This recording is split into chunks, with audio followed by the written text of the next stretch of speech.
Demonetisation क्या है, किसको इससे फायदा मिला, किसकी मदद हो रही है, किसका नुकसान हो रहा है और ये क्यों किया गया है, ये मैं आपको बता रहा हूं। हिंदुस्तान का हिस्ट्री का सबसे बड़ा स्कैम है। जीएसटी बिल्कुल फेल है, मगर ये सिर्फ फेल नहीं है, ये एक आक्रमण है गरीबों पर, स्मॉल एंड मीडियम बिजनेसेस पर। This is a breach of the Official Secrets Act. The Prime Minister, who is the only other person who knows about this deal, has informed Anil Ambani.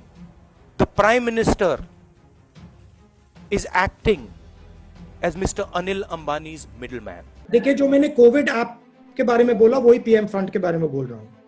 उसकी auditing होनी चाहिए, clear होना चाहिए किसने पैसा दिया, कितना पैसा दिया और किसको दिया।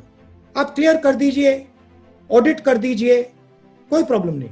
The result is that the lockdown in India is not going to do the job that it was supposed to do, and I am confident that you will now see an increase in the disease profile.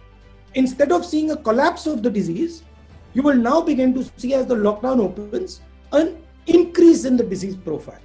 The single biggest strategic goal of India's foreign policy has been to keep Pakistan and China separate.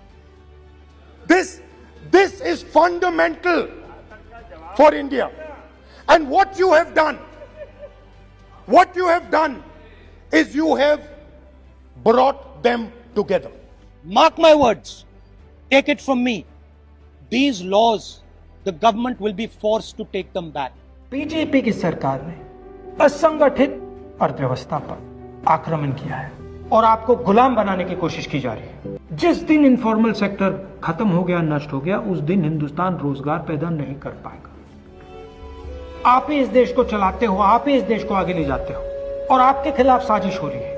आपको ठगा जा रहा है और आपको गुलाम बनाने की कोशिश की जा रही है।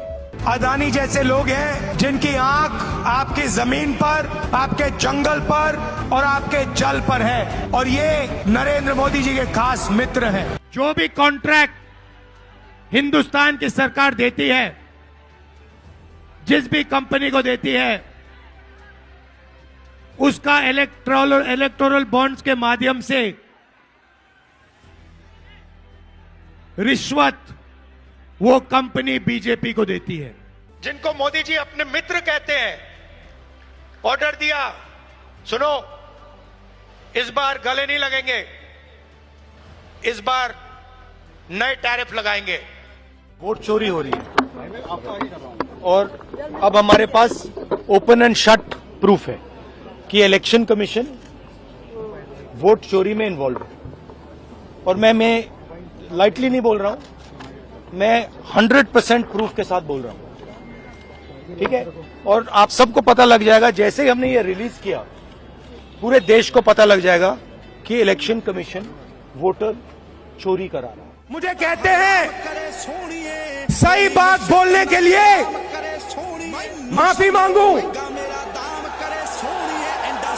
भाइयों और बहनों, मेरा नाम राहुल सावरकर नहीं है, मेरा नाम राहुल गांधी है।